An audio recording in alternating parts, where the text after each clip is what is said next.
seated. கர்த்தராகிய இயேசு கிறிஸ்துவின் நாமத்தினாலே உங்க எல்லோருக்கும் இந்த புதிய மாதத்தின் ஆகஸ்ட் மாதத்தின் வாழ்த்துதல்களை சொல்ல விரும்புகிறோம். In the name of our Lord and Savior Jesus Christ, we want to greet you all in this month of August. July மாதம் முழுவதும் கர்த்தர் நமக்கு போதுமானவராக இருந்தார். Throughout the month of July, God was sufficient for us. Amen. Hallelujah. அவர் சொன்ன வாக்கு தத்தத்தை நிறைவேற்றுகிற ஆண்டவராய் நமக்கு இருக்கிறார். He is a God who fulfills the word for us in our lives. அவர் நம்மளை விட்டு விலகாமலும் நம்மளை கைவிடாமலும் இருந்தார். He was with us. He never left us nor forsook us. Hallelujah. Amen. நம்முடைய தேவனுடைய வாக்கு தத்தத்துக்குள்ளாய் கடந்து செல்ல இருக்கிறோம். Even now we're going to go into the word of the promise of God. இந்த மாதமும் கர்த்தர் இந்த வாக்கு தத்தத்தை கொடுத்து நம்மளை ஆசீர்வதிக்க விரும்புகிறார். Even this month he wants to give us a promise word and bless our lives. எத்தனை பேர் ஒரு ப்ராமிஸ் ரெடியா இருக்கீங்க? How many of you are ready to receive a promise? Amen. Hallelujah. உபாகமம் 28வது அதிகாரம் 12வது வசனம், Deuteronomy chapter 28 verse 12. Amen. The Bible says, the Lord will open the heavens, the storehouse of his bounty, to send rain on your land in season, and to bless all the works of your hands. You will lend to many nations, but will borrow from none. Amen. Hallelujah. ஏற்ற காலத்தில் உன் தேசத்திலே மழை பெய்யும், நீ கையிட்டு செய்யும் வேலைகளெல்லாம் ஆசீர்வதிக்கும். கர்த்தர் உனக்கு தமது நல்ல பொக்கிஷசாலையாகிய வானத்தை திறப்பார். நீ அநேக ஜாதிகளுக்கு கடன் கொடுப்பாய், நீயோ கடன் வாங்காது இருப்பாய். இந்த வசனத்துல பலவிதமான ஆசீர்வாதங்கள் சொல்லப்பட்டிருக்கிறது. There are many blessings that have been spoken through this verse. Hallelujah. ஆண்டவர் நம்முடைய கடன்களை எல்லாம் மாற்ற விரும்புகிறார். God wants to change all the debts that we may have. நம்ம கையிட்டு செய்யும் வேலைகளை எல்லாம் ஆசீர்வதிக்க விரும்புகிறார். He decides that he will bless everything that his hand is put to. Hallelujah. ஆண்டவர் இந்த நாளிலே நமக்கு இந்த வாக்குத்தத்தத்தின் மூலமாக ஏற்ற காலத்தில் ஒரு ஆசீர்வாதமான மழையை பெய்ய பண்ண விரும்புகிறார். So he wants to give us a blessing at the right season by raining out. இவைகள் எல்லாவற்றுக்கும் அவர் தமது பொக்கிஷசாலையாகிய வானத்தை திறக்க விரும்புகிறார். For all of these he wants to open the storehouse of his heaven. Amen. இன்றைக்கு செய்தியின் தலைப்பு கர்த்தர் தமது வானத்தை திறப்பார். The title for today's message is God will open his heavens. அவருடைய வானத்தை திறக்க அவர் ஆயத்தமாய் இருக்கிறார். And he is prepared to open the heavens. ஹalleluya. அவருடைய வானம் நமக்கு நேராக திறக்கப்பட வேண்டியதா இருக்கிறது. It is right that his heavens be opened right towards us. அவருடைய வானத்தை அவர் நமக்கு திறக்கும் பொழுது, when he opens the heavens for us, இந்த வசனத்தில் சொல்லப்பட்டிருக்கிற ஒவ்வொரு ஆசீர்வாதங்களும் நம்முடைய வாழ்க்கையில் இறங்கி வருகிறதா இருக்கிறது. That every blessing that has been spoken through this works will come upon our lives. Hallelujah. Hallelujah. ஒரு அடைக்கப்பட்ட வானத்திற்கும் திறந்த வானத்திற்கும் अनेक வித்தியாசங்கள் உண்டு. There are many differences between a heaven that is being closed and that which is open. சில நேரங்களில் சில இடங்களில் மழையே பெய்யாத பொழுது சொல்வாங்க வானம் அடைக்கப்பட்டிருக்கிறது என்பார்கள். Many times it is spoken this way in places where there is no rain, that they say that the heavens have been closed. வேதாகமத்தில் अनेक சந்தர்ப்பங்களில் வானம் திறக்கப்பட்டது. There are many instances in the Bible where the heavens has been opened. இயேசு ஞானஸ்நானம் பெற்று கரையில் ஏறிடவுடனே வானத்திலிருந்து ஒரு புறா இறங்கி வந்தது என்று பார்க்கிறோம். We see that in the Bible that when Jesus had taken his baptism and he walked on the banks, that the heavens opened and a dove had descended upon him. இயேசு தம்முடைய சீஷர்களை மலைக்கு மேலே மறுரூப மலைக்கு கூப்பிட்டு சென்ற பொழுது வானத்திலிருந்து ஒரு சத்தம் உண்டானதுன்னு வேதம் சொல்லுகிறது. The Bible also says that when Jesus took his disciples up on the Mount of Transfiguration, that there was a sound that came out of heaven. ஹalleluya. வானத்தை கர்த்தர் திறக்கும் பொழுதெல்லாம், whenever God opens the heavens, ஒரு வித்தியாசம் கர்த்தருடைய பிள்ளைகளுடைய வாழ்க்கையில உண்டாகிறது. that there is a difference that happens in the life of the children of God. ஆவிக்குரிய ரீதியாகவும் சரீர பிரகாரமாக அந்த வித்தியாசம் உண்டாகிறது. And that difference happens both in the realm of the spirit and of the physical. இந்த ஆகஸ்ட் மாதத்திலே கர்த்தர் அதை நமக்கு செய்ய விரும்புகிறார். And in this month of August, God wants to fulfill that promise in our lives. Amen. மிக வேகமாக 3 விதமான ஆசீர்வாதங்கள் வானத்தை திறக்கும் பொழுது நமக்கு உண்டாவதை பார்க்க போகிறோம். Very quickly we're going to see 3 instances where what happens when the heavens are open towards us. எதற்காக கர்த்தர் தம்முடைய வானத்தை திறக்க விரும்புகிறார்? Why does God want to open his heavens towards us? அதனால் நமக்கு ஏற்பட போகிற ஆசீர்வாதங்கள் என்ன என்பதை பார்க்க போகிறோம். And we're also going to look into what kind of blessings do we receive when those heavens are open. முதலாவது யாக்கோபு 5வது அதிகாரம் 17-18 வசனங்கள். James chapter 5 verses 17 and 18. Amen. Hallelujah. யாக்கோபு 5:17-18. The Bible says Elijah was a human being even as we are. He prayed earnestly that it would not rain, and it did not rain on the land for 3.5 years. Again he prayed, and the heavens gave rain, and the earth produced its crops. இந்த இடத்துல சொல்லப்பட்டிருக்கு, எலியா நம்மை போல பாடுள்ள மனுஷனாய் இருந்தும் அவன் கருத்தாய் ஜெபம் பண்ணினான். அவன் ஜெபம் பண்ணின பொழுது 3 வருஷமும் 6 மாதமும் பூமியின் மேல் மழை பெய்யவில்லை. மறுபடியும் ஜெபம் பண்ணினான். அப்பொழுது வானம் மழையை பொழிந்தது, பூமி தன் பலனை தந்தது. ஆமென். முதலாவது வானம் திறக்கப்படும் பொழுது வானத்திலிருந்து ஒரு மழை இறங்கி வருகிறது. Firstly, when the heavens are opened, rain come down from heaven. இந்த 18வது வசனம் சொல்கிறது, வானம் மழையை பொழிந்தது, பூமி தன் பலனை தந்தது. The Bible says in verse 18, the heavens gave rain and the earth produced its crops. ஆமென். பூமி மேல் கீழ இருக்கிற பூமியிலிருந்து ஒரு பலன் வர வேண்டும் என்றால் மேலே இருக்கிற வானம் திறக்கப்பட்டு வானத்திலிருந்து ஒரு மழை நமக்கு இறங்கி வர வேண்டும். If there is something that needs to be produced from the earth, then the heavens need to be opened above. அதேதான் டியூட்ரானமி 28:12 சொல்லப்பட்டிருக்கு, ஏற்ற காலத்தில் மழை பெய்யும் என்படி. And that is exactly reflected in Deuteronomy chapter 28:12. At the right time it has to rain. ஹalleluya. அவர் மழையை பெய்ய பண்ணுகிறவர், சரியான நேரத்தில் ஏற்ற காலத்திலே பெய்ய பண்ணுகிறவராய் இருக்கிறார். We notice here that it is God who gives the rain, and at the right time he gives us the rain. எலியாவுடைய காலத்துல ஒரு குறிப்பிட்ட காலத்திற்கு மழை பெய்யாதபடி வானத்தை அடைத்து வைத்திருந்தார். During the times of Elijah, there was for a certain season that God had shut the heavens, that it did not rain. நீங்க 1 ராஜாக்கள் 17வது அதிகாரம் 1வது வசனத்துல பார்ப்பீர்கள் என்றால், and if you read in 1 Kings chapter 17 and verse 1, ஆண்டவர் எலியாவை பார்த்து சொல்கிறார், தேசத்திலே மழை பெய்யாமல் இருக்கும் என்று. He looks at Elijah and tells him that there will not be rain in the land. அந்த மழை பெய்யாத காலத்திலே எலியாவை போஷிப்பதற்கு கர்த்தர் சில ஆயத்தங்களை பண்ணினார். During the times when there was no rain, God had made avenue by which he would provide for Elijah for food. நம்ம எல்லாருக்கும் தெரிந்தபடி அவர் கேரித் ஆற்றங்கரையிலே எலியாவை ஒளித்து வைத்து காகங்களை கொண்டு போஷித்தார், அந்த ஆற்றின் தண்ணீரை குடிக்க வைத்தார். And you would also notice that, as we all know, that God had put him near the Kerith ravine, that he would drink out of the brook, and God would supply food for him. சாரிபாத் விதவையினிடத்தில் அனுப்பி அங்கு வைத்து போஷிக்க வைத்தார். You would also notice that further he takes her to the Zarephath widow and to feed him. எலியாவை பொறுத்தவரைக்கும் அவருக்கு எந்த குறையும் கிடையாது. To Elijah's perspective, there was no lack in him. மழை பெய்யாத காலத்திலும் தேவ மனுஷன் முற்றிலுமாக பராமரிக்கப்பட்டான். Even during the time of lack of rain, the man of God was taken full care. ஆனால் 18வது அதிகாரம் முதல் வசனத்துல சொல்லும் பொழுது, but if you read chapter 18 and verse 1, 1 ராஜாக்கள் 18:1, அநேக நாள் சென்று 3ஆம் வருஷமாகில் கர்த்தருடைய வார்த்தை எலியாவுக்கு உண்டாகி, நீ போய் ஆகாபுக்கு உன்னை காண்பி, நான் தேசத்தின் மேல் மழையை கட்டளையிடுவேன் என்றார். The Bible says, after a long time in the 3rd year, the word of the Lord came to Elijah, go and present yourself to Ahab, and I will send rain on the land. ஹalleluya. இதுவரைக்கும் இல்லாத ஒன்றை கர்த்தர் இப்பொழுது அந்த தேசத்துல கொண்டு வர போகிறார். God is going to bring about something that has not happened so far in that land. 3 வருஷமாய் தடைப்பட்டிருந்த ஒரு காரியம் இப்பொழுது நடைபெற போகிறது. Something that has been stopped for 3.5 years is now going to happen. அதற்காக தான் எலியாவை அனுப்புகிறார். That is the reason he sends Elijah. Amen. Amen. Amen. Amen. இந்த ஆகஸ்ட் மாதத்துல இதுவரைக்கும் தடைப்பட்டிருந்த காரியங்கள் மாறி நிறைவேற போகிற ஒரு மாதமாய் இருக்கும். This month of August will become a month in your life that all those things, the obstacles that have been, will be released so that it will happen in your life. அதற்காக தான் ஆண்டவர் இந்த வானத்தை திறக்க விரும்புகிறார். And that is the reason God wants to open the heavens. வானத்திலிருந்து மழை என்பது தடைபட்டிருக்கிற காரியங்களை மாற்றி ஒரு புதிய காலத்துக்குள்ளாக, ஒரு புதிய சீசனுக்குள்ளாக அந்த தேசத்தை கொண்டு போகிற காலம். அதே போல உங்களுடைய வாழ்க்கையில ஒரு புதிய சீசனுக்குள் கொண்டு போகிற ஒரு மாதமா இது இருக்கும். The rains from heaven means that God is taking you into a new season in your own life, that God will open up the heavens and pour down his blessings. Amen. மழை பெய்யாமல் இருப்பதற்கு ஒரு காலத்தை வைத்திருந்தார். ஆனா அந்த காலம் permanent கிடையாது, ஒரு குறிப்பிட்ட காலத்துக்கு தான்.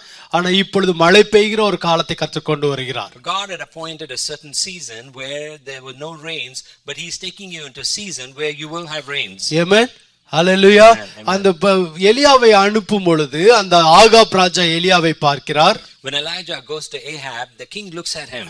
1 ராஜாக்கள் 18:17 பார்க்கும் பொழுது, இஸ்ரவேலை கலங்க பண்ணுகிறவன் நீ அல்லவா என்று ஆகாப் எலியாவை பார்த்து சொன்னார். You would notice here King Ahab looks at Elijah and says, he said, is that you troubler of Israel? மழை பெய்ய போவதற்கு முன்பாக இவர் போய் ராஜாவிடத்துல சொல்ல போகிறார் இந்த தீர்க்கதரிசி. Even before it is going to rain on Israel, Elijah goes to Ahab and speaks this ஆனா prophecy. எலியாவின் வார்த்தை நிமித்தம் தான் மழை பெய்யாமல் இருந்தது. But it is on behalf of Elijah's word that the heavens did not rain. அதனால இந்த ராஜாவுக்கு எலியா மீது பயங்கர கோபம் இருந்தது. So the king was upset with Elijah. இந்த எலியாவை அரெஸ்ட் பண்ணுவதற்கு எல்லா பகுதிகளுக்கும் ஆளை அனுப்பி இருந்தார். He had sent his armies across the nation to arrest Elijah. எலியாவை பார்த்தோன்னு சொன்னார், இஸ்ரவேலை கலங்க பண்ணுகிறவன் நீதான், மழை பெய்யாததுக்கு காரணம் நீதான் என்று சொன்னார். When he looks at Elijah, the king immediately says, it is you who are the troubler, it is you who are the cause that it has not rained on Israel. 18வது வசனம் பாத்தீங்க என்றால், அதற்கு எலியா, இஸ்ரவேலை கலங்க பண்ணுகிறவன் நான் அல்ல, கர்த்தரின் கட்டளைகளை விட்டு பாகால்களை பின்பற்றினால் நீரும் உம்முடைய தகப்பன் வீட்டாருமே இஸ்ரவேலை கலங்க பண்ணுகிறவர்கள். And to this note from Ahab, Elijah replies in verse 18, I have not made trouble for Israel, but you and your father's family have. You have abandoned the Lord's commands and have followed the Baals. வானத்தை திறந்து மழையை கொண்டு வர போகிறார். He's going to open the heavens and bring rain. ஆனால் அதற்கு முன்பாக சில காரியங்களை கர்த்தர் சரி பண்ண விரும்புகிறார். But even before that, God wants to set right a few things. வானத்தை அடைத்திருந்ததுக்கு காரணத்தை கர்த்தர் அந்த ராஜாவுக்கும் மக்களுக்கும் விளங்க பண்ண விரும்புகிறார். God wants to explain and reveal to the reason behind why the heavens were shut. எதற்காக இவ்வளவு நாள் வானம் அடைக்கப்பட்டது? Why was the heaven shut for so long? ஆமென். நம்முடைய வாழ்க்கையில சில நேரங்களில வானம் அடைக்கப்படுவதற்கு ஒரு காரணம் உண்டு. There are reasons why in our own lives that the heavens have been shut. இந்த ராஜா சொல்கிறான், கர்த்தருடைய தீர்க்கதரிசினால தான் மழை இல்லை என்று. The king says that it is because of the word of the prophet that there was no rain. ஆனா கர்த்தர் இந்த தீர்க்கதரிசி மூலமாய் சொல்கிறார், But God speaks through this prophet and நீ says, பாகாலை பின்பற்றினதுனால தான் உனக்கு மழை வானம் அடைக்கப்பட்டது. He tells them clearly that it is because you followed the Baals the heavens have been shut. ஆமென்.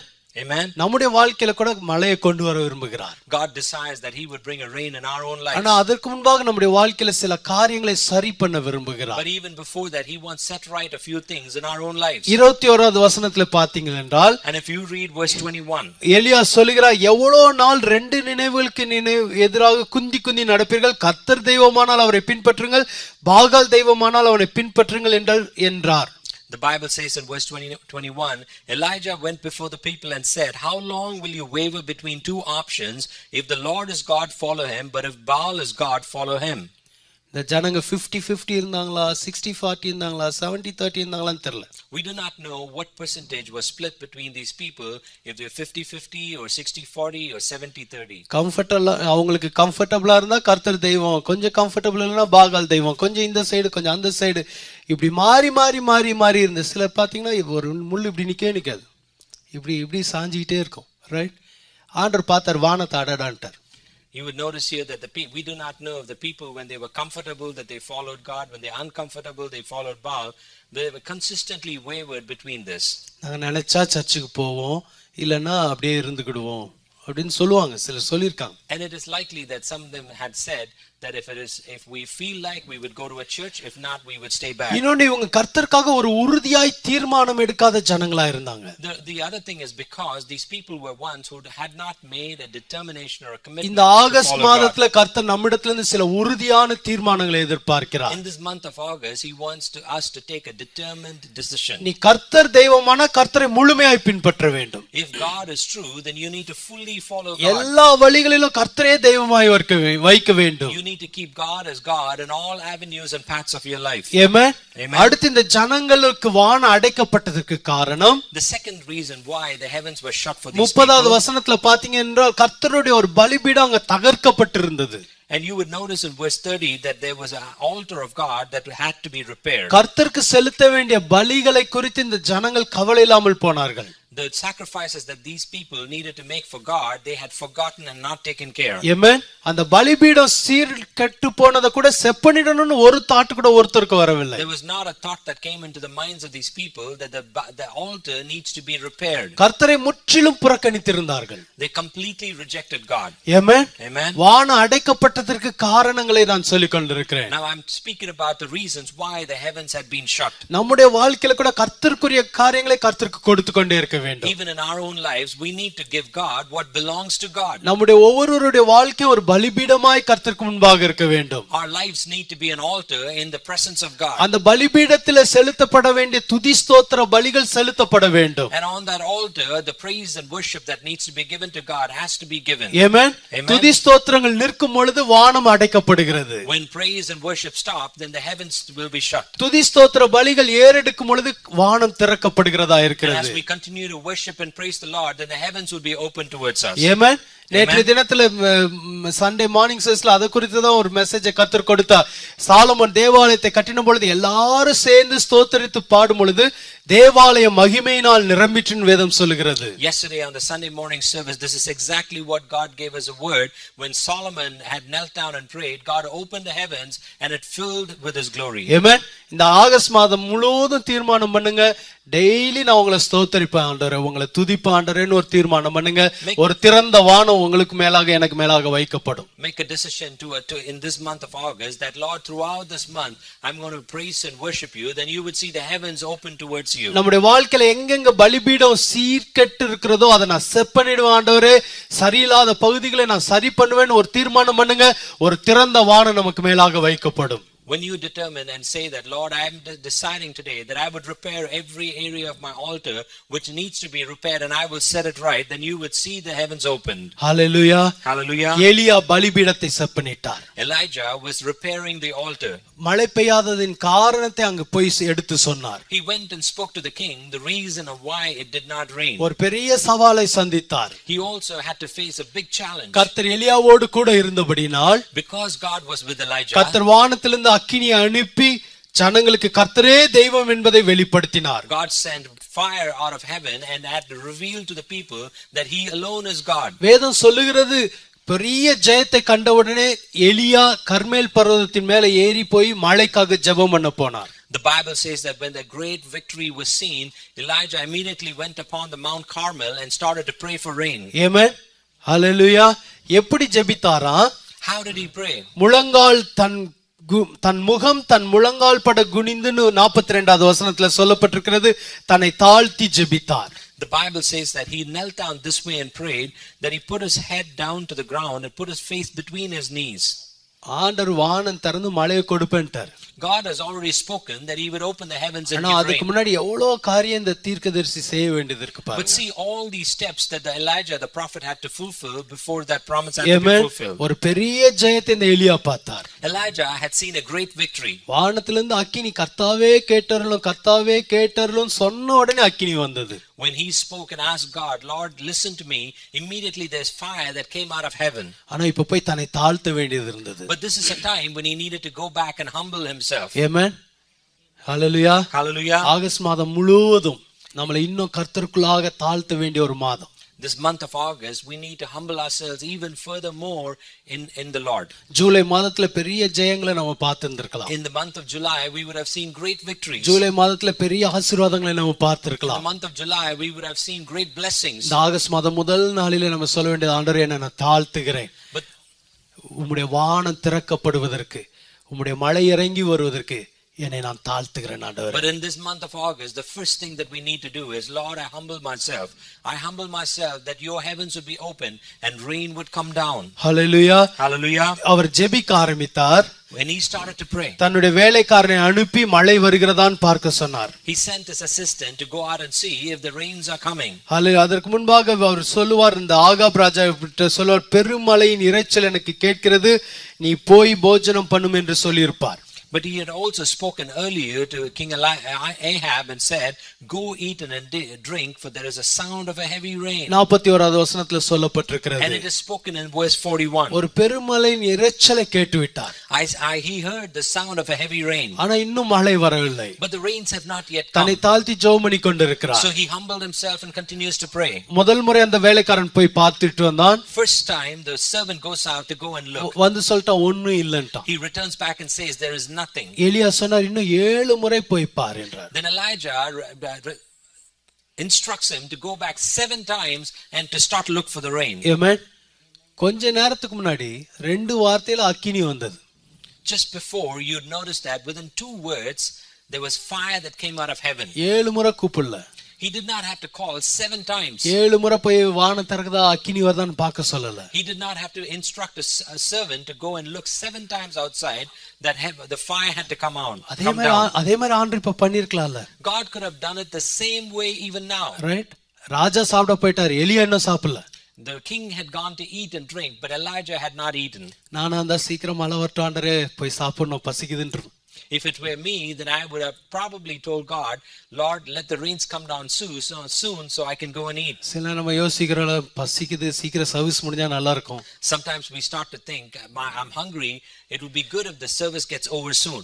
எலியா பாருங்க ஆனா ஜெபித்து கொண்டே இருந்தார். But look at Elijah, he continued to pray. எதற்காக ஆண்டவர் இதை உங்களுக்கு சொல்கிறார் என்றால், the reason why God is giving you this word, கர்த்தர் உண்மையாகவே சில நேரம் உங்க ஜெபத்தை கேட்டு உடனடியாக பதில் கொடுத்திருக்கிறார். There are times when God has listened to your prayer and he's immediately responded to it. ஒருவேளை இப்பொழுது கர்த்தர் மீண்டும் உங்களை ஜெபிக்க வைக்கிறார் என்றால், if God is prompting you to pray again and again, இன்னும் பதில் வராதது போல இருக்கும் என்றால், and it seems like you have not received your answer, ஆண்டவர் உங்களுக்கு சொல்ல விரும்புகிற காரியம், then what God wants to tell you, நீ மழையை பார்க்கிற வரைக்கும் விடாமல் ஜெபம் பண்ணு. then you need to continue to pray until the time that you have seen the rain. Amen. Amen. பார்க்கிற வரைக்கும் நீ விடாமல் ஜெபம் பண்ணு. Until the time that you've seen the rain, do not continue to pray. அக்கினியை அனுப்பினது பாகாலுடைய தீர்க்கதரிசிகளுக்கு முன்பாக அடையாளத்தை காண்பிக்க. To send the rain, to send the fire was a sign for the priests of Baal. ஆனால் மழையை அனுப்புவது நம்முடைய ஆசீர்வாதத்திற்காக. But when he sends the rain, it is for our own blessing. 7 முறை அவன் போனான். He went there out 7 times. ஹல்லேலூயா. இவர் ஜெபம் பண்ணிக்கொண்டே இருக்கிறார். But Elijah continues to pray. கடைசி முறையாக வந்து அவன் சொல்லுகிறான், the last time the servant returns back and tells Elijah, ஒரு சின்ன உள்ளங்கை மேகம் வருகிறது. He says that I see a cloud in the size of a fist. ஒரு insignificant size, காண கூட முடியாத அளவுக்கு ஒரு சின்ன சைஸ் மேகம் எலியாவோட ஜெபத்தை கேட்டு ஆண்டவர் எழும்ப பண்ணினார். God started to rise a cloud in the size of a fist that was insignificant. அடுத்த வசனம் சொல்கிறது அது பெரும் மழையை கொண்டு வந்தது என்று. The Bible says further that it brought about heavy rains. ஒரு உள்ளங்கை மேகம், it only a size of a fist, பெரும் மழையை கொண்டு வந்தது. but that cloud brought a heavy rain. Amen. Amen. ஆண்டவர் உங்களுக்காக இந்த ஆகஸ்ட் மாதத்துல ஒரு உள்ளங்கை மேகத்தை எழுப்புவார். But in this month of August, God will create a cloud at the size of a fist. அந்த 7வது முறை கடைசி முறை அவன் போற வரைக்கும் வானத்துல ஒரு சைனும் இல்ல, வானம் திறக்கப்படல, ஒரு அடையாளமும் இல்லை. Until the time that he went back, the assistant went to look on the heavens for the seventh time, there was no sign in heaven of rain. ஆனா எலியா விடாமல் ஜெபித்தார். But Elijah continued to pray without giving up. Amen. Amen. எலியாவுக்கு சொன்னதை ஆண்டவர் நிறைவேற்றினார். God fulfilled the word that he had given to Elijah. ஏற்ற காலத்தில் தேசத்தில் மழை பெய்ய. At the right time that the rains would come on the nation. Amen. கரெக்டான நேரத்துல ஒரு உள்ளங்கை மேகம் எழும்பும். At the right time there will be a cloud the size of a fist that will come up. ஒருவேளை இதுவரைக்கும் நிறைய டிஸ்கரேஜ்மென்ட் தான் நீங்க பார்த்திருப்பீங்க. And it is likely that you've gone through much discouragement. எலியாக்கு நிறைய டிஸ்கரேஜ்மென்ட், டிசப்பாயின்ட்மென்ட் தான் வந்தது. நியூஸ் மழை இல்ல, மேகம் இல்ல, மழை இல்ல, மேகம் இல்ல, இப்படி தான் வந்தது.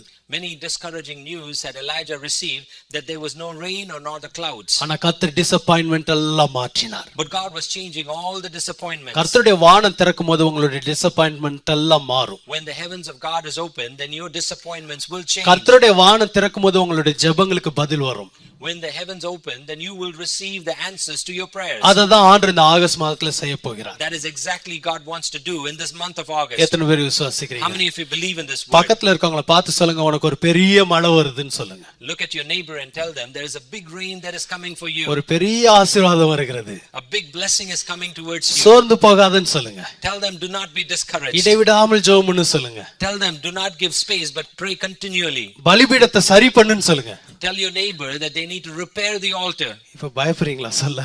Are you scared to say this to your neighbor? எல்லாரோட வாழ்க்கையிலும் பலிபீடம் உடைந்திருக்க வாய்ப்புகள் உண்டு. There is likelihood that in all our lives that the altar has been broken. Nobody is perfect. Amen. Amen. How many of you agree with me? Amen. Hallelujah. ஆனால் சரி பண்ணுகிறதுக்கு உதவி செய்கிற ஆவியானவர் ஆகஸ்ட் மாதத்துல உதவி செய்வார். But the Holy Ghost who is able to repair that altar will work with you in the month of August. Amen. Amen. ஒரு ஆசீர்வாதத்தை கொண்டு வரதுக்கு தான் சரி பண்ணுகிறார். The reason is because he wants to repair it so that he could bring a blessing into your life. Amen. இந்த வாக்குத்தத்த செய்தியை கொடுக்கும்போது ஆண்டவர் சொன்னார், நான் உங்களுக்கு ஒரு மழையை கட்டளையிடுவேன். When God gave me this promised word, He spoke to me clearly saying, I will give you a rain this month. உங்களுடைய பூமி உங்களுக்கு ஒரு பலனை கொடுக்கும். Your land will bring a produce for you. நீங்க எந்த ஃபீல்ட்ல நிக்கிறீங்களோ அது உங்களுக்கு ஒரு பலனை கொடுக்கும். Whatever field that you stand upon, that field நீங்க will எந்த produce லேண்ட்ல நின்னுட்டு இருக்கீங்களோ அந்த லேண்ட் உங்களுக்கு ஒரு பலனை கொடுக்கும். What land you stand upon, that land will produce a fruit Amen. for you. பலனில்லாத இடத்துல பலனை பாப்பீங்க. You will see fruits and benefits in the place where you don't see it. Hallelujah. Amen. Amen. உற்சாகமா இருக்கீங்களா? Are you encouraged? இன்னொரு வாக்குத்தத்தத்தை வாங்கிக்கோங்க. எசேக்கியேல் 34. Receive another promise from God. எசேக்கியேல் 34:26 சொல்லுகிறது, ஏற்ற காலத்தில் ஆசீர்வாதமான மழையை பெய்ய பண்ணுவேன். Amen. Ezekiel 34:26 it says, at the right time I will rain down. Hallelujah. Amen. இரண்டாவதாக ஆண்டவர் வானத்தை திறப்பதற்கு காரணம், the second reason why God wants to open the heavens, வானத்திலிருந்து ஒரு அப்பத்தை அனுப்ப விரும்புகிறார். so that He would send food from heaven. Amen. Amen. Praise the Lord. Free food from heaven. Hallelujah. Amen. Amen. சங்கீதம் 78 23 லிருந்து 25 வரைக்கும் வசனங்களை பார்க்கலாம். And if you read Psalm 78 verses 23 to 25, வேதம் சொல்லுகிறது, கர்த்தர் வானத்தை திறந்து தூதர்கள் சாப்பிடுகிற மன்னாவினால் தம்முடைய ஜனங்களுக்கு ஆகாரத்தை அனுப்பினார் என்று. The Bible says that God opened the heavens and He gave people the food of the angels. Hallelujah. எப்படி அனுப்பினாராம்? பூரணமாக அனுப்பினாராம். And how did He send the food? He sent it completely. நிறைவா, அவங்களுக்கு குறையே இல்லாத அளவுக்கு அனுப்பினாராம். He sent the manna in a manner that there would be no lack for them. 23வது வசனம் சொல்லுகிறது, வானத்தின் கதவுகளை திறந்து மன்னாவை அவர்களுக்கு ஆகாரமாய் வர்ஷிக்க பண்ணி வானத்தின் தானியத்தை அவர்களுக்கு கொடுத்தார். தூதர்களின் அப்பத்தை மனுஷன் சாப்பிட்டான், அவர்களுக்கு ஆகாரத்தை பூரணமாய் அனுப்பினார். The Bible says that God had commanded the skies above be opened. He rained down manna for the people to eat. He gave them grain of heaven. Human beings ate the bread of angels. He sent them all the food they could eat. தம்முடைய ஜனங்களுக்கு வேண்டிய ஆகாரத்தை அவர் போஷிக்கிற வல்லவராய் இருந்தார். He's able to provide food that his children need. வனாந்தரத்துல அவங்க திடீர்னு முறுமுறுத்தாங்க, நாங்கெல்லாம் பட்டினியா இருக்கிறோம் என்று சொன்னார்கள். They started to complain in the wilderness that they were hungry. Exodus 16:3 பாருங்க. யாத்ராகமம் 16:3 சொல்லுகிறது. யாத்ராகமம் 16:3. The Bible says that in Exodus chapter 16 and verse 3, the Israelites said to them, if only we had died by the Lord's hand in Egypt, there we sat around pots of meat and ate all the food we wanted. But you have brought us out into this desert to starve this entire assembly to death. ஹல்லேலூயா. அந்த ஜனங்க எல்லாம் சொன்னாங்க, பாத்திரம் இல்ல, இறைச்சி இல்ல, உட்கார்ந்து கூடி சாப்பிட்டோம், இப்ப அது இல்ல. The people started to complain, we used to have pots and meat to eat, we used to gather together and eat, but we're not able to do that today. அவங்க பார்த்ததெல்லாம் இங்க கீழ தரமட்டத்துல தான் பார்த்துட்டு இருந்தாங்க. All that they were seeing is only at the level of the land. அவங்களுக்கு வேண்டியது எது இல்லன்னு அவங்க கம்ப்ளைன்ட் பண்ண ஆரம்பிச்சாங்க. They started to complain that what is needed for them was not available. 4வது வசனத்துல பாத்தீங்கன்னா, அப்பொழுது கர்த்தர் மோசேயை நோக்கி, நான் உங்களுக்கு வானத்திலிருந்து அப்பம் வர்ஷிக்க பண்ணுவேன், ஜனங்கள் போய் ஒவ்வொரு நாளுக்கு வேண்டியதை ஒவ்வொரு நாளிலும் சேர்த்து கொள்ள வேண்டும், அதனால் அவர்கள் நியாய பிரமாணத்தின்படி நடப்பார்களோ நடக்க மாட்டார்களோ என்று அவர்களை சோதிப்பேன். The Bible says in verse 4, then the Lord said to Moses, I will rain down bread from heaven for you. The people are to go out each day and gather for that day. In this way I will test them and see where they will follow my instructions. இந்த ஆண்டவர் நினைச்சிருந்தா சொல்லி இருக்கலாம், பூமியில நான் தானியத்தை முளைக்க பண்ணுவேன். வனாந்தரத்துல ஆண்டவர் முளைக்க பண்ணிருக்கலாம். If God wanted, he could say that I will sprout the grain out of the earth. Amen. செஞ்சிருக்கலாம் ஆண்டவர். And God could have done that. ஆனா ஆண்டவர் என்ன நினைத்தார்? But what God thought, வானத்தை திறக்கணும். I will open the heavens. இவங்களுக்கு வேண்டிய ஆகாரத்தை வானத்திலிருந்து அனுப்பணும். I need to send them food that comes from heaven. தம்முடைய ஸ்டோர் ஹவுஸ்ல இருந்து அனுப்பணும்னு நினைச்சார். He decided that he would provide them food from his own storehouse. Amen. அவருடைய ஸ்டோர் ஹவுஸ்ல இருந்து வந்துகிட்டே இருக்கும். When the food comes from his storehouse, then it continues to come. அது அவருடைய ஸ்டோர் ஹவுஸ் எம்ப்டியே ஆகாது. His storehouse never gets empty. ஹல்லேலூயா. நீங்க 13வது வசனத்துல யாத்ராகமம் 16:13 பாத்தீங்கன்னா, சாயங்காலத்தில் காடைகள் வந்து விழுந்து பாளையத்தை மூடிக்கொண்டது, விடியற் காலத்தில் பாளையத்தை சுற்றி பனி பெய்திருந்தது, பெய்திருந்த பனி நீங்கின பின்பு இதோ வனாந்திரத்தின் மீது எங்க உருட்சியான ஒரு சிறிய வஸ்து உறைந்த பனிக்கட்டி பொடியத்தனையாய் தரையில் மேல் கிடந்தது. And you'd read in Exodus chapter 16 and 13 that even evening quail came and covered the camp, and in the morning there was a layer of dew around the camp. அடுத்த வசனம் சொல்லப்பட்டிருக்கிறது, இஸ்ரவேல் புத்திரர் அதை கண்டு அது இன்னது என்று அறியாதிருந்து ஒருவரை ஒருவர் பார்த்து இது என்ன என்றார்கள். அப்பொழுது மோசே அவர்களை நோக்கி, இது கர்த்தர் உங்களுக்கு புசிக்க கொடுத்த அப்பம். The Bible says in 14 and 15, when the dew was gone, thin flakes like frost on ground appeared on the desert floor. When the Israelites saw it, they said to each other, what is it? For they did not know what it was. ஆண்டவர் எப்படி அனுப்பியிருக்கிறார் பாருங்க. See how God had provided for them. ஒரு மன்னாவை வச்சு அது கெட்டு போக கூடாது, அது மேல ஒரு ஐஸ் லேயரை வச்சு, அது ஐஸ் இல்லாம வந்திருந்தா டெசர்ட்ல ஹீட்டுக்கு கெட்டு போயிருக்கும். See how God's provided the food, that when the flakes of manna came down, he covered them with dew so that they would not get spoiled. வானத்துல இருந்து வந்தா பெர்ஃபெக்ட்டா வரும். When it comes from heaven, then it will be perfect. Amen. Hallelujah. Hallelujah. அது கெட்டு போகாதபடி உங்களுக்குரியது உங்களுக்கு வந்து சேரும். Whatever that you need to receive, you will receive, and it will never be spoiled. நீங்க என்ன தெரியுமா கேட்கணும், ஆண்டவரே வானத்துல இருந்து எனக்கு ஒரு அப்பம் வரட்டும் ஆண்டவரே. So what you need to ask is, Lord, let there be a food that comes out of heaven for me. Amen. இந்த ஜனங்க மேல எவ்வளவு அக்கறை வைத்து ஆண்டவர் எப்படி போஷித்தார் பாருங்க. See what kind of a concern that God had upon his children and how he had fed them. ஆனா வேதம் சொல்லுகிறது அவங்க முறுமுறுப்பு நிமித்தம் அப்படி அனுப்பினாராம். But the Bible says that it is because of their complaining nature God had sent it in such a manner. முறுமுறுப்புக்கே அவ்வளவு பெர்ஃபெக்ட்டா அனுப்பிச்சார்னா complaint பீப்புளுக்கு அப்படி நமக்கெல்லாம் சில நேரம் இந்த கம்ப்ளைண்ட் பண்ற பீப்புளுக்கு கொஞ்சம் உப்பு இல்லாம போட்டு விடு அப்பயாவது மாறும், right? If God had to provide for people who are complaining, and it is likely that in our own lives we would say that, why don't we feed the food to these complainers without salt?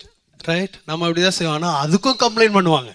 But even to that people would possibly complain. ஆனா ஆண்டவர் complaint பண்றவங்களுக்கு best கொடுக்கறாரு. But you would notice here that God gives the best for the people. அப்ப நீங்க ஸ்தோத்திரம் பண்ணிட்டே இருந்தா இன்னும் எவ்வளவு பெஸ்டா தருவார் ஆண்டவர். How much more he would give it better if you continue to praise him. Amen. Amen. சந்தோஷமா அனுப்புவான்வாரு. தூதர்களுக்கு சொல்லுவாரு, சந்தோஷமா போய் கொடுத்துட்டு வா, அவன் ஸ்தோத்திரம் பண்ணிட்டே இருக்கான், இவனுக்கு வானத்தை திறந்தே வை, மூடவே மூடாதன்வார்.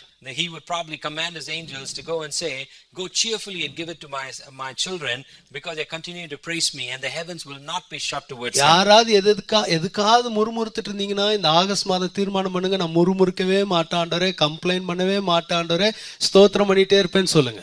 If any of you are complaining about certain things in your life, then make a decision in the month of August, I would not complain, but in turn I would continue to praise you. Pastor முறுமுறுத்தாலும் அப்பா வருதுல்ல, அப்ப நான் முறுமுறுக்கிறேன்னு சொல்லாதீங்க, பின்னாடி விளைவுகளை நான் இன்னைக்கு சொல்லல.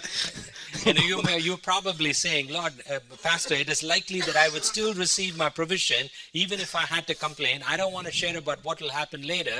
I don't have time for it today. 1ஆம் தேதினால பின் விளைவுகள் தவிர்க்கப்படுகிறது. all the alter or after effects, I've been postponing it because it's the first of the month. July மாசம் எத்தனை பேர் முறுமுறுத்தீங்க? How many of you had complained in the month of July? இன்னைக்கு மன்னிப்பு கேட்டு ஆண்டவரே நான் மனம் திரும்புகிறேன், ஆகஸ்ட் மாதம் முழுவதும் ஸ்தோத்திரம் பண்ணுவேன்னு சொல்லுங்க. Then you make a decision and say, Lord, forgive me, I turn towards you. Throughout the month of August I will give you praise. யோவான் 6ஆம் அதிகாரம் 51 சொல்லுகிறது, வாசிக்க நேரல சொல்லுகிறது, நானே வானத்திலிருந்து இறங்கின அப்பம் என்று இயேசு சொல்லுகிறார். The Bible says in John 6:51 that I am the bread that came out of heaven. Amen. என்னை புசிக்கிறவன் நித்திய ஜீவனை அடைவான். All those who eat of me will receive eternal life. என்னுடைய மாம்சத்தை புசிக்கிறவன் நித்திய ஜீவனை அடைவான். All those who eat of my flesh will receive eternal life. அவர் சரீரத்தையும் அவர் இரத்தத்தையும் குறித்து அங்க பேசுகிறார். He is now speaking here about his body and the blood. திருவிருந்தை குறித்து பேசுகிறார். He is speaking about the Holy Communion. Amen. வானத்திலிருந்து இறங்கின ஜீவ அப்பமா இயேசு நமக்கு இருக்கிறார். Jesus has become the heavenly food that we had received. அதனால தான் திருவிருந்தை நம்ம புறக்கணிக்க கூடாதுன்னு வேதம் சொல்லுகிறது. That is the reason why the Bible says, do not forsake the Holy Communion. அதே யோவான் 1ஆம் அதிகாரத்தில் சொல்கிறது, அந்த வார்த்தை மாம்சமாகி கிருபையினாலும் சத்தியத்தினாலும் நிறைந்தவராக நமக்குள்ளே வாசம் பண்ணினார் என்று இயேசு கிறிஸ்துவை குறித்து சொல்கிறது. But it is that same chapter in John and verse 1, it says that the word became flesh, that he became true and graceful, he started to reside within us. இயேசுவின் மாம்சத்தை உட்கொள்வது என்பது திருவிருந்துக்கு ஒரு அடையாளம். இயேசுவின் மாம்சத்தை உட்கொள்வது என்பது இயேசுவின் வார்த்தைக்கு ஒரு அடையாளம். To partake of the blood of the body of Christ resembles that we partake of the Holy Communion. இயேசுவின் மாம்சம் என்பது என்னன்னா இயேசுவின் வார்த்தை தான். வார்த்தை தான் மாம்சமாய் மாறியது. What means to be the flesh of Jesus is the word of Jesus. வானத்துல இருந்து என்ன இறங்கியதா? What came down from heaven? அப்பம் இறங்கியதா. There's food that came down from heaven. அந்த அப்பம் என்பது இயேசுவுக்கு சமம். and that food is the resemblance of Jesus. அந்த அப்பம் என்பது இயேசுவின் வார்த்தைக்கு சமம். And that resemblance is and Jesus is the resemblance of his word. இந்த ஆகஸ்ட் மாதம் முழுவதும் ஒவ்வொரு நாளும் உங்களுக்காக வானத்திலிருந்து அவருடைய வார்த்தை இறங்கி வரும். Throughout this month of August, every day you will receive the word, the food that comes out of heaven. எத்தனை பேருக்கு அவருடைய வார்த்தை ஒவ்வொரு நாளும் தேவையா இருக்கிறது? How many of you receive his word every day? அது ஒவ்வொரு நாளும் அனுப்புவார். And he would send that word every day. Amen. Amen. இந்த ஆகஸ்ட் மாதம் முழுவதும் ஒவ்வொரு நாள் ஆண்டவரே எனக்கு இன்னைக்கு ஒரு வார்த்தை கொடுங்க ஆண்டவரே கேளுங்களேன். Ask the Lord throughout this month of August, Lord, I want to receive your word. Of course, August மாதம் இல்ல, எல்லா நாளும் கேட்கணும். அட்லீஸ்ட் ஆகஸ்ட்லயாவது கேளுங்க. It is not only in the month of August, you need it every day, but start it with the month of August. ஆகஸ்ட்ல train ஆயிட்டீங்கன்னா செப்டம்பர்ல தானா கேட்க ஆரம்பிச்சிருவீங்க. When you get trained in the month of August, then you get trained to ask. அப்புறம் அக்டோபர்ல கேட்க ஆரம்பிச்சிருவீங்க. Then it would continue in the month of October. அப்புறம் சொல்லுவீங்க pastor every day God is sending me a word. Amen. Amen. உங்களுக்கு அனுப்புறது மாத்திரம் இல்ல, உங்களுக்காக வார்த்தை எங்கெல்லாம் போகணுமோ அங்கெல்லாம் அனுப்புவார். It is not only to you he would send a word, but using you wherever that word needs to go, he would give you that word as well. எத்தனை பேர் விசுவாசிக்கிறீங்க? How many of you believe in this word? ஏசாயா 55:10-11 பாருங்க. In Isaiah chapter 55 verse 6, 10 and 11. அதுல சொல்லப்பட்டிருக்கு அவர் அந்த வார்த்தை செய்ய வேண்டியதை செய்துதான் திரும்பும் என்று சொல்கிறது. The Bible says that the word that proceedeth out of his mouth will not return void but will complete its purpose. Amen. Hallelujah. உங்களுக்காக ஒரு சில வார்த்தைகளை கர்த்தர் அனுப்ப போகிறார். Just for your sake God will pronounce and speak words. நீங்க செய்ய முடியாததை இயேசுவின் வார்த்தை உங்களுக்காக எங்கெங்கெல்லாம் போய் செய்யணுமோ செய்ய போகிறது. Whatever that you are incapable of doing, there the word of God would go and perform and fulfill. 11வது வசனம் சொல்லுது, அது வெறுமையா என்னிடத்துக்கு திரும்பாமல் அது நான் விரும்புகிறதை செய்து நான் அதை அனுப்பின காரியம் வாய்க்கும்படி செய்யும். The Bible says it will not return to me empty but will accomplish what I desire and achieve the purpose for which I sent it. Accomplish பண்ணும்.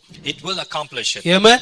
Amen. எதெல்லாம் அக்காம்ப்ளிஷ் ஆகாம இருக்கிறதோ, whatever that has not been accomplished, August மாதத்துல தம்முடைய வார்த்தையை அனுப்பி accomplish பண்ண வைப்பார் உங்களுக்காக. Then in the month of August he would send his word just for your sake and accomplish it. விசுவாசிக்கிறீங்களா? Do you believe in this Amen. word? கடைசியாக வேதம் சொல்லுகிறது வானத்திலிருந்து அக்கினி இறங்கியது என்று. Thirdly, the Bible also speaks about fire coming out of heaven. Acts chapter 2ல சொல்லப்பட்டிருக்கிறது, சீஷர்கள் எல்லாரும் மேல் வீட்டறையில் கூடியிருந்தார்கள். The Bible says in Acts chapter 2 that the disciples had gathered in the upper room. சடிதிலே வானத்திலிருந்து ஒரு சத்தம் உண்டாகி அவர்கள் கூடியிருந்த அறை முழுவதும் ஒரு பலத்த காற்று நிரப்பியது. The Bible says suddenly a sound like a blowing of a violent wind came from heaven and filled the whole house. எல்லார் மீது அக்கினிமயமான நாவுகள் வந்து அமர்ந்தது என்று இருக்கிறது. The Bible also says that the tongues of fire that came out of heaven and sat upon each other. Amen. ஒரு அக்கினியை கர்த்தர் இந்த ஆகஸ்ட் மாதத்துக்குள்ள நமக்கு முழுவதும் அனுப்ப விரும்புகிறார். God wants to send a fire among us throughout this month of August. பரிசுத்த ஆவியானவரின் அபிஷேகத்தை கர்த்தர் ஒவ்வொரு நாளும் உங்களுக்கு கொடுக்க விரும்புகிறார். God wants to give you the anointing of the Holy Spirit each and every day. இந்த அக்கினி வந்தோன சீஷர்கள் வாழ்க்கையில ஒரு பெரிய மாற்றம் வந்தது. When this fire had come down, there was a change that happened in the life of உங்க the வாழ்க்கையில disciples. மாற்றத்தை கொண்டு வருவதற்காகவே இந்த அக்கினியை ஆகஸ்ட் மாதத்துல கர்த்தர் உங்களுக்கு அனுப்ப விரும்புகிறார். God will send the fire in the month of August so that he will bring about a change in your life. ஒரு tremendous change கர்த்தர் உண்டு பண்ணினார்.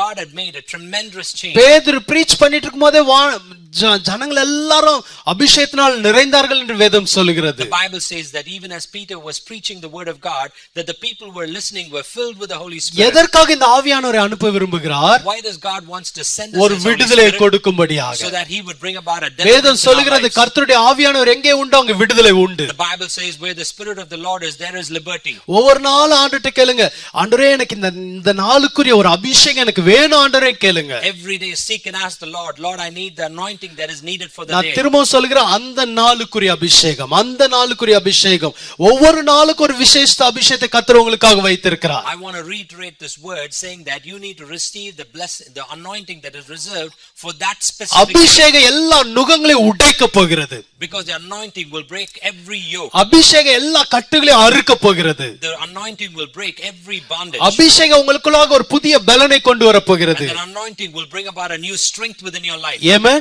Hallelujah. Hallelujah.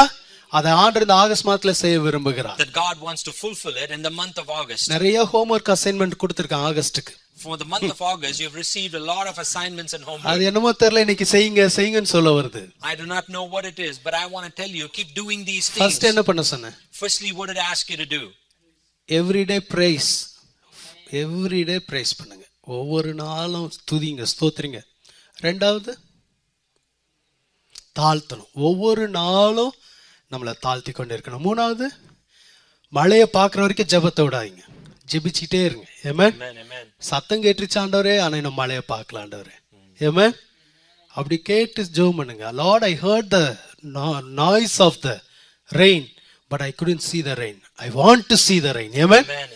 அடுத்த நாள் அது என்ன பண்ண சொன்ன? இன்னைக்குரிய ஒரு வார்த்தை எனக்கு கொடுங்க ஆண்டவரே. Amen. அடுத்த அஞ்சாவது, அது செய்யக்கூடாது, டோன்ட் டூ. அது டூ அபிஷேகம். ஒவ்வொரு நாளும் அபிஷேகத்துக்கு. Amen. 5 காரியத்தை செய்யுங்க, ஒரே ஒரு காரியத்தை செய்யாதீங்க. Amen. There are 5 things that you need to do and there's one thing that you should not do. இந்த ஒண்ண செய்யலனாலே இந்த 5 ஆசீர்வாதம் வந்துரும். If you stop doing that one thing, then the rest of the 5 things will follow well. கம்ப்ளைனே பண்ணக்கூடாது. Do not complain. Amen. Amen. அப்படி வருதுன்னா ஒரு ஸ்தோத்திர பாட்டை பாடிடுங்க. ஸ்தோத்திரம் செய்வேனே ரட்சகனை. அதுலயே இந்த கோபம், ஆத்திரம் எல்லாம் போயிடும். Do not complain. When that complaining nature comes, immediately start to praise the Lord. இன்னைக்கு ஒப்பு கொடுப்பீங்களா ஆண்டவரே, நான் முறுமுறுக்க மாட்டேன்னு ஒப்பு கொடுப்பீங்களா? Would you commit yourself today that I would not complain? இன்னொரு காரியம் செய்யணும், பலிபீடங்கள் எங்க தகர்க்கப்பட்டிருக்கிறதோ அதை சரி பண்ணணும். Another thing that you need to do is wherever the altar has been destroyed, you need to repair it. ஏன் வானம் அடைக்கப்பட்டிருக்குன்றதை நம்ம அனலைஸ் பண்ணிடணும். We were analyzing today why the heavens have been closed. எழுந்திருச்சு நிக்கலாமா? Shall we stand together? ஆண்டவருக்கு ஒப்பு கொடுப்பீங்களா? Would you commit yourself? வானத்தை திறக்க போறாரு. He's going to open the heavens for you.